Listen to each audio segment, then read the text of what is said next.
Euroradio.fm.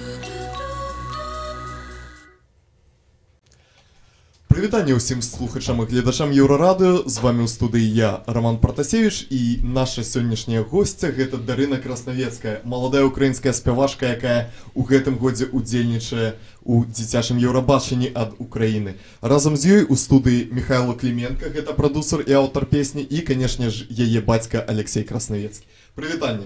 Прывітанне. Ну, адразу ж першае пытанне. Як вас все ж таки прывітаў Мінск? Вось вы ўжо паспелі пабачыць сцэну, і што вы думаеце ўвогуле пра тое, на якім узроўні будзе адбывацца Євробачення? Знаєте, коли я тільки прилетіла, ще була в аеропорту, мене так тепло зустріли, я поспілкувалася із дуетом із Нідерландів, мені насправді дуже сподобалось, і в Мінську, і в отелі я познайомилася з учасниками. На сцені мені справді сподобалось у Мінськ-арені, адже там насправді така крута атмосфера. Добра, а може вже ви поспіли з неким посябраваць, бо я ведаю, що вже була нават і офіційна церемонія відкриття фестивалю? Так, це була червона доріжка, насправді це перша червона доріжка у моєму житті, тому мені насправді дуже сподобалось. Добре, ось тоді питання ввогуле, ось твоя пісня, з якою ти будеш все ж таки виступати, про що вона? Ця пісня, у неї дуже глибокий такий смисл, тому що ця пісня, вона про любов, про те, що люди повинні любити один одного, вони не повинні воювати, вони повинні об'єднатися, адже якщо у світі буде любов, то не буде ні війни, ні сліз, ні горя. Добре, ну я думаю, тут є ще так само питання до Михайла. Як пісня створалася, власне? Це була абсолютна магія з першої хвилини нашого знайомства з Даріною. Вона створилася, чесно, дуже легко, дуже швидко. За 5 годин ми мали перше демо, яке майже в такому ж вигляді сьогодні ви чуєте готовим. Вона, як на мій погляд, наповнена нашими добрими емоціями і нашим добрим посилом, які ми хочемо передати іншим людям через Даріну. Вона співатиме, і ви всі це відчуєте. Ну, будзьма спадзявацца, што гэта сапраўды так. І яшчэ одно пытанне, ці ўсё ж такі вось песня пра любоў, пра каханне і гэтак далей. Але ўпершыню Дарына, наколькі я ведаю, праславілася крыху іншай песняй, таксама іншай украінкі, але якая ўжо перамагла на Еўрабачанні, гэта песня Джамалы. Джамала. Правильно так. Выбачаюся. І ўсё ж такі, а ці не занадта сур'ёзныя тэмы уздымаюцца з улікам таго, што тебе ўсё ж такі толькі 11 год?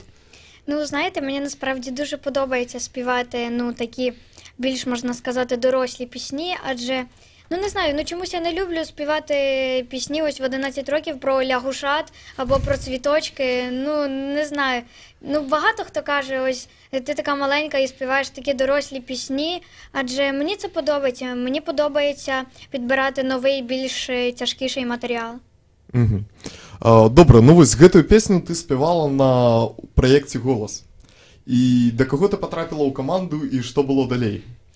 Я потрапила у команду Діми Монатіка. Насправді хочу додати, що Діма, він справді до кожного учасника своєї команди відносився як до своїх рідних дітей. Також, як і на Євробаченні, на «Голосі» було також дуже тяжка робота, але насправді мені дуже сподобалось. Гэта, конечно, безумоўна круто. Пытанне цяпер, я думаю, што да бацькі. А калі вы ўвогуле заўважылі тое, што вось ваша дачка мае такі сапраўды моцны талент спяваць? Це було колись давно, це було ще коли вона саме маленька була. В садочку музичний вихователь, він якось підійшов до нас і каже, що в неї ідеальний музикальний слух, і спробуйте її до викладача по вокалу. Ми пішли, спробували, вона сказала так, вона добре все чує, розуміє, давайте спробуємо. І так, з того часу ми вже почали займатися, і так все почалось. Добре, зараз, наколькі я розумію, я думаю, що зараз питання ось і до Дарини, і до Олексія. Музыка ці шмат часу займае ў жыцці, бо я так разумею, гэта ж і школа таксама, і з сябрамі хочацца недзе там пагуляць, і ўсё. Як гэта ўсё атрымліваецца такім чынам сумяшчаць? Ну, знаєте, я інколи навіть сама задавала собі таке питання, що як я можу зміщувати все в одну купу, і школу, і музичну школу, і заняття англійською мовою, і заняття співами. Ну, справді, після того, як я перемогла у нацвідборі дитячого Євробачення, моє життя змінилось кардинально, тому що в мене вже не було стільки багато часу, як було до цього, там поспілкуватися з друзями, навіть пограти своїми м'якими іграшками. Але якщо є будь-яка нагода, я можу і поспілкуватися з друзями, і погратись. Ну, по навчанню у школі я зараз на індивідуальному, тому що... Нам пішло на зустріч керівництву школи, взяли її, просто перевели на індивідуальне навчання, бо ми просто так не встигали. Ми там 2 дні в школі, там 4 чи 5 днів нас нема, тому просто... Гэта менавіта ось на час Євробачення? Це до кінця року. Це до кінця цього року, а там вже буде видно, як там далі буде. Добре. Дарина, яшчэ такое пытанне. Вось ты казала пра сцэну, пра тое, што выйшла. Першае, вось ці заўважыла ты, што да цябе сапраўды там, можа, на вуліцах пачалі пазнаваць, ці неяк вось твае сябры цяпер з тобой там робяць селфі і кажуць: «О, глядзіце, з гэтай знакамітай дзяўчынай». Так, знаєте, коли ще був сам відбір представника від України на Євробачення, багато хто із моїх однокласників і просто з моїх друзів там писали: «Дарина, ти знаєш, я там комент написав під твоїм відео, я там лайкнув, я там передивлявся багато разів». Навіть на вулицях інколи питають: «Дарина, це ж ти там будеш представляти Україну?» І така кажу: «Так, а можна з тобою сфотографуватись?» «Так, можна». Ну, тобто для мене це було настільки неочікувано. Ну, мне падаецца, гэта толькі пачатак, канешне, бо ўсё толькі наперадзе. Яшчэ такое пытанне. Вось, а ці памятаеш ты, калі ўпершыню выйшла на вялікую сцэну і побачыла, што вось ведаеш, там перад табой сядзіць такі вялікі натоўп і ўсе на цябе глядзяць? Так, вперше я виступала на міжнародному конкурсі «Музична парасолька». Я там співала пісню про лягушат і про рижого кота. Мені більше всього запам'яталось те, що коли я вийшла на сцену, я така кажу: «Мене звати Дарина Красновецька, мені майже 6 років, я буду співати пісню «Рижий кот». Ну і як зал відреагував все ж таки? Ну, всі аплодували, і на цьому записі, на цьому відео мама підспівувала там, щоб я, наприклад, не забула слова, і там на відео навіть чути це. Гэта, канешне, да, гучыць вельмі крута. І ўсё ж такі, вяртаючыся да тэмы Еўрабачання, вось ты глядзела ўвогуле напярэдадні, як прахадзілі і іншыя, і дзіцячыя, і дарослыя Еўрабачанні? Што ты заўважыла, што вось ёсць такога вельмі своеасаблівага, вельмі унікальнага ў Еўрабачанні менавіта? Ну, а вже ж я слідкую за Євробаченням і дорослим, і дитячим. Ну, насправді я розумію, наскільки це тяжка робота, наскільки це такий дуже плотний графік.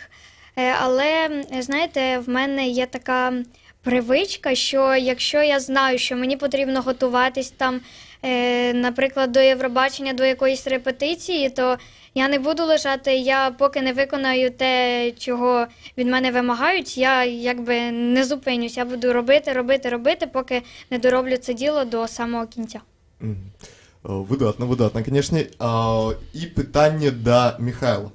Все ж таки, я думаю, што вы як музыкальны все ж таки эксперт, прафесіянал у сваёй галіне, што вы думаеце пра ўзровень дзяцей, якія будуць выступаць у гэтым годзе, і іх песні, іх нумары і так далей? Ці ёсць сапраўды вось у Дарыны нейкія шансы, да, все ж таки выйграць галоўны прыз? Так, діти в цьому році будуть всі сильні. Ми послухали деяких вживу, деяких, ну, майже всіх, в принципі, бачили на відеозаписах, відео, які представили країни від кожного конкурсанта. Всі дуже сильні, всі дуже стильні. Ну, діти взагалі зараз дуже круті, на декілька кроків попереду тебе і мене. Тому дуже сильна, не хочу казати конкуренція, але дуже сильні учасники Євробачення в цьому році. Але і, на мій погляд, ми також маємо дуже велику сильну конкурсантку, яка гармонічно і осознано все робить те, що вона робить. Вона знає, на що вона це каже, на що вона туди йде. Тобто це дуже важливо, тому що не кожному даний такий талант. Я думаю, що в нас є великі шанси. Ну, вялікія шансы гэта цудоўна, але наколькі цяжка ўсё ж такі, бо вось казалі ўжо і пра песню 1944 Джамала, і вось песня Дарына таксама будзе досыць сур'ёзная. Наколькі вось усё ж такі ўдаецца неяк сумяшчаць сур'ёзнасць тэм з тым, што Євробачення ўсё ж такі дзіцячае? Діло в тому, що ми писали пісню в першу чергу, як я писав пісню з Даріною і з Володимиром, ще нашим соавтором третім, так і відчувалося нам. Тобто ми не робили це як кліше чи як якийсь формат, який там впишеться. Ми писали, і я так пишу завжди, як я відчуваю її, саме Даріну. Тобто спочатку це є деякий конект, знайомстві, в нашому спілкуванні, ми з нею до того вже були знайомі 2 роки, і оця енергія, яку я відчуваю, вона йде саме від неї, розумієте? Тобто пісня видумана не мною, вона просто мною трансльована. Відчуваючи її, я транслював її на бумагу і на ноти. Я вважаю, що це пісня саме Даріни, тому що ця енергія, яка була на початку, до того, як вона вилилася в форму пісні, це її енергія. Тобто вона абсолютно гармонічна, хоча їй 11 років, але це її сприйняття світу і її енергія. Тому якби варіантів не було іншого написати про лягушок або про квакушок. Ну, насправді я хочу сказати, Михайло, що я не можу там сказати, що це саме моя перемога, це перемога нашої команди. Тому що саме в створенні цього номеру і цієї пісні було дуже багато людей, які над цим працювали. Да, у нас величезна команда, і вона вся дуже крута, ми велика сім'я. Say Love сім'я, Ukraine сім'я. Насправді, це було дуже круто. Цей період від написання пісні до моменту сьогоднішнього, поки ми на радіостанції у вас, і надалі, я маю надію, що так лишиться, він був дуже чудовим і наповненим добрими, теплими емоціями. Ми всі як єдина родина, тому це чудово. Ну і ще одно невеличке питання перед невеличким перепинком. Як довго ставився номер? Бо я ведаю, що там буде некий рупор і будзе нават нейкі маленечкі перформанс. Як доўга гэта ўсё ставілася, як хутка да гэтага прыйшлі ўвогуле, да такой ідэі? Я знаю, що я не одна про це буду говорити.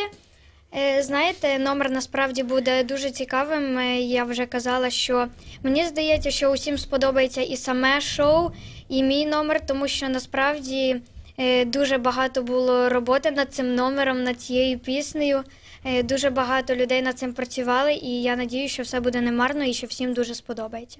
І працюють і далі навіть, тому що вчора, коли у нас була репетиція, в нас Київ був на зв'язку, на відеоконференції з навушником дівчинка-перекладач, яка перекладала головному режисеру все, що хлопці кажуть, швидко. Тобто 2 онлайн-конференції, які дивилися це все в прямому ефірі. Тобто ми продовжуємо працювати не тільки командою, якою ми приїхали до Мінська, а усією нашою великою дружньою командою, яка лишилася і в Києві, і в Україні, в різних містах. Тому ось так. Ну, і номер виходить... Номер буде сильним. Добре, ну і апошнє питання перед перепинком. А як ви лічыце, вось, відавочна, акрамя Дарыны, у каго яшчэ ёсць шанс у гэтым годзе на нейкія призове месца? Ви розумієте, що це така штука, що шанси є у всіх однакові, тому що все залежить від обставин, того, як складеться ранок у людей, які будуть голосувати, у журі, у всього. Тобто шанси у всіх рівні, як на мене, тому що всі круті, всі Так, насправді зрозуміло кожному, що кожна дитина, кожен учасник старався і кожен хоче перемогти. Але все-таки мені здається, що у кожного учасника є шанс, адже кожен по-своєму сильний і цікавий. Добре, дякую. Зараз літаральна невеличка пауза. Ми працягнем нашу розмову з Дариною Краснавецькою, її батьком і продюсером. Праз некалькі хвилин заставайтеся з нами.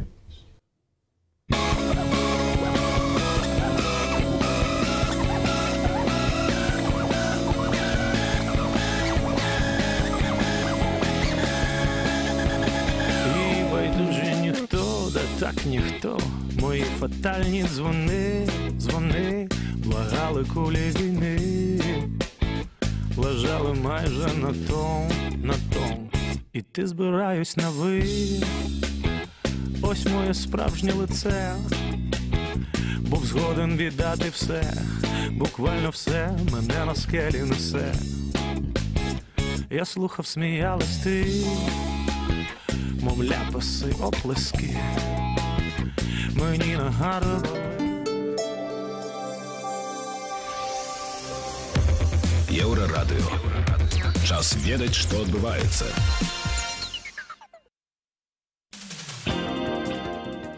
Вітаю, каротка пра асноўныя падзеі на гэты час. Святлана Алексеевич стала першай лаўрэаткай прэміі «Ганаровы грамадзянін Цэнтральнай Еўропы», паведамляе беларускі пэн-цэнтр.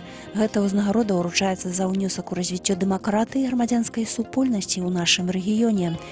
Запрашальны ліст на ўручэнне прэміі падпісаў прэзідэнт Славацкай Рэспублікі Андрэй Кіска, а ў кансультатыўную раду ўваходзяць інтэлектуалы, вядомыя ва ўсім свеце: Адам Міхнік, Польшча, Міклаш Харашці, Венгрыя і Славенка Дракуліч, Харватыя ды іншыя вядомыя інтэлектуалы. Цырымонія прайшла ў Братыславе на плошчы славацкага нацыянальнага паўстання. Канцэрн «Белнафтахім» запусціў апытанку грамадскай думкі наконт падвышэння коштаў на бензін. Канцэрн задае два пытанні: за якое коштаўтварэнне вы выступаеце, рыначнае ці дырэктыўнае? І другое, якім зменам кошту на паліва вы аддаеце перавагу, аднамомантавым альбо паэтапным? На першае пытанне адказалі 239 чалавек, на 14:30 77% за рыначнае коштаўтварэнне. А вось другая апытанка, верагодна, не вытрымала наплыву наведвальнікаў і легла. Геннадзя Фядыніча на пасадзе старшыні прафсаюза рэп замяніла сёння Зінаіда Міхнюк. Адпаведнае рашэнне прынятае на пашыраным пасяджэнні рады рэп. Актывісты рэп пастанавілі, што спадарня Міхнюк будзе кіраваць да 2020 года, калі адбудзецца часовы з'езд незалежнага прафсаюзу. Яна кіравала арганізацыяй Берасцейскай вобласці, шмат прайшла побач з Фядынічам як яго намесніца.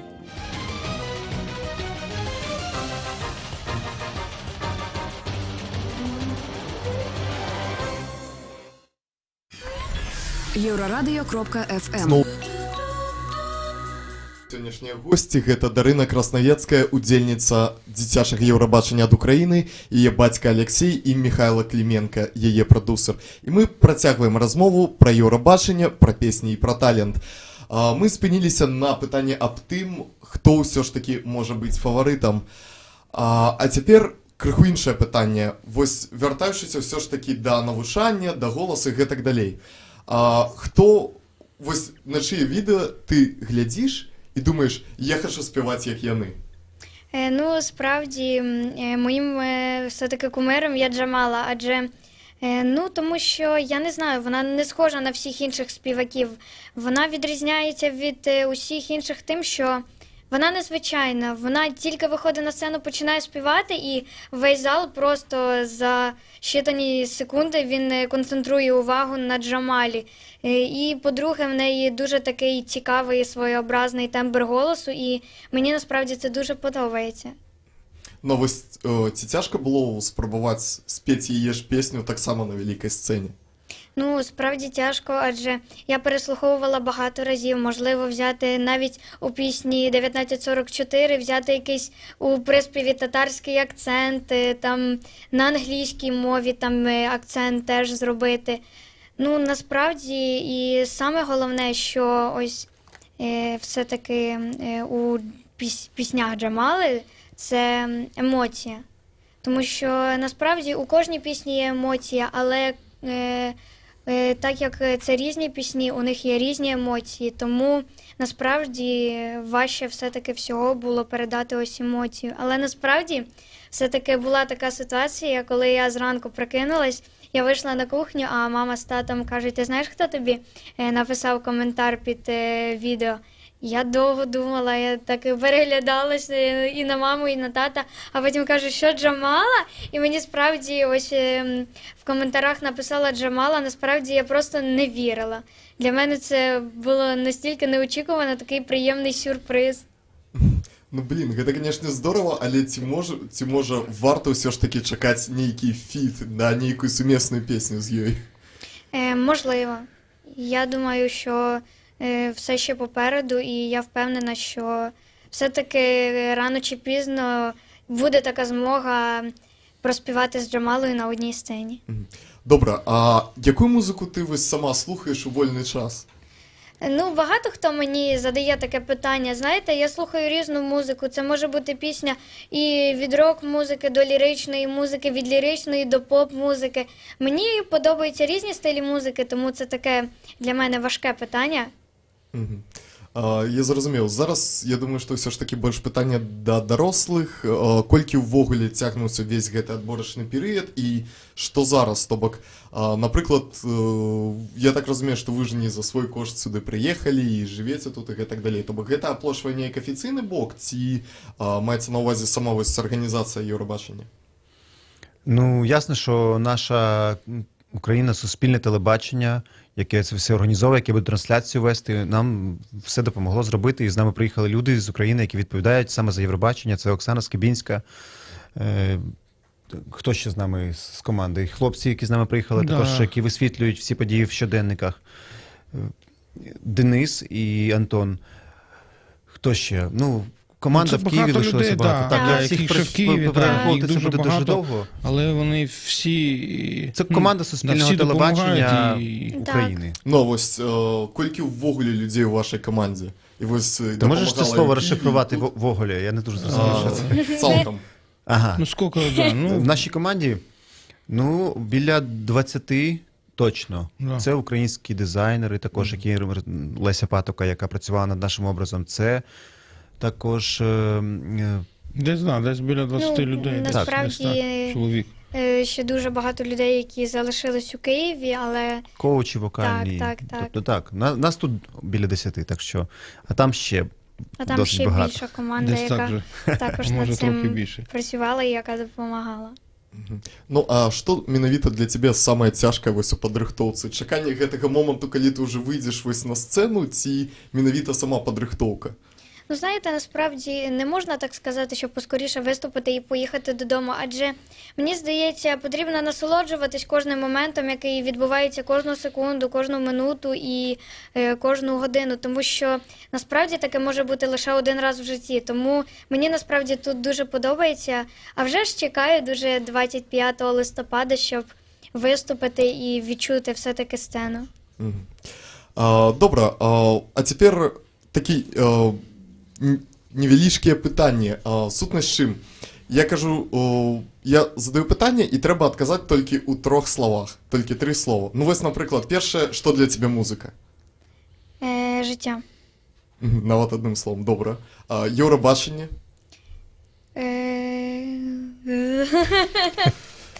Це... Ну, ви можете допомагати так само. Ну, це знайомство, спілкування, це відчуття нові. Це... Ну, щось. Свято, музичне свято. Це музичне свято. Це мрія. Це, я думаю, що для Дарини це мрія велика, тому що потрапити на дитяче і на доросле Євробачення, це не в кожного такий шанс випадає в житті, скажімо так. Тому це мрія, мені здається, насамперед. Так, мрія. І... Ну, будемо лічити, що добре. Челендж, можна так ще сказати, тому що це реальний челендж. І давай третє ще. Це досвід. Досвід. Це досвід, От ми в 3 Це справилися. великий досвід. Да, ну і вось апошняе трэцяе пытанне. Не ведаю, ці была ты ўжо ў Беларусі дагэтуль ці не, але Беларусь для цябе. Вось твои першыя ўражанні і тое, што ёсць зараз. Це свято, насправді, тому що я вперше... 3 слова. Так, свято – це краса і це чистота. Це головне. Тому що насправді я вперше у Білорусі, вперше в Мінську, і мені тут сподобалось. Тут, по-перше, дуже чисто, тут все красиво, і мені сподобалось те, що кожна будівля, там світлофори, ще щось, воно підсвічується якимись гірляндами. І мені це подобається, тому що воно виглядає все в ярких тонах, воно все настільки світиться, ну тобто це круто. Дякую за адказы.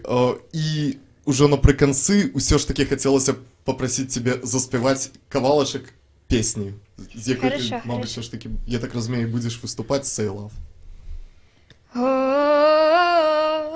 О, сонце встає,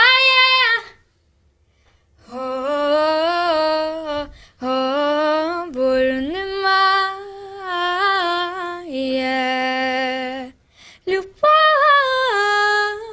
я кажу, знов любов, я кажу, кажу знов, люди, аго, давай скажем любов. Love, not where you say love, not where we say love, not where, hey, you lay down your arms, people, the universe. Але Гэта было, канешне, цудоўна, і нават вось я скажу так, што седзячы ўжыву і слухаючы гэта, нават не верыцца, што сапраўды, да, у яшчэ маладой такой спявашкі 11-гадовай можа быць настолькі. Бачыш, пра што я казаў тобі? Да. Ты зразумеў з гэтым цалкам згодны, да. Ну, зараз, на жаль, мы па часе павінны ўжо скончваць, таму, канешне ж, вялікі дзякуй за тое, што завіталі да нас у студыю. Абавязкова будзем глядзець выступ у нядзелю, і я думаю, што шмат хто з нашых слухачоў будзе вас падтрымліваць. дуже приємно. Дзякуй за размову. З вами быў у эфіры Роман Пратасевіч і нашы госці Дарына Краснавецкая і яе бацька Алексей і Михайло Кліменко, прадусер і аўтар песні. Дзякуй. Дякую. Дякую. Дякую.